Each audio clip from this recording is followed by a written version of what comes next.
మొదటి నుంచి బీసీలని ముందుకు తెచ్చిన వ్యక్తి నందమూరి తారక రామారావు గారు.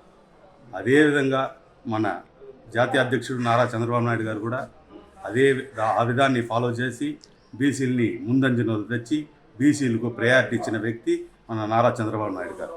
అదేవిధంగా తెలుగుదేశం పార్టీలో రిజర్వేషన్స్ కాకుండా ఇంకా పేదలకి బీసీ బలిగిన వర్గాలకు ఆదరణ పథకం కింద బీసీలకి పనిముట్లు కానీ ఇంకా ఏ వృత్తి చేస్తున్నారో వాళ్ళ తగిన పనిముట్లన్నీ ప్రవేశపెట్టింది ఒక తెలుగుదేశం పార్టీని.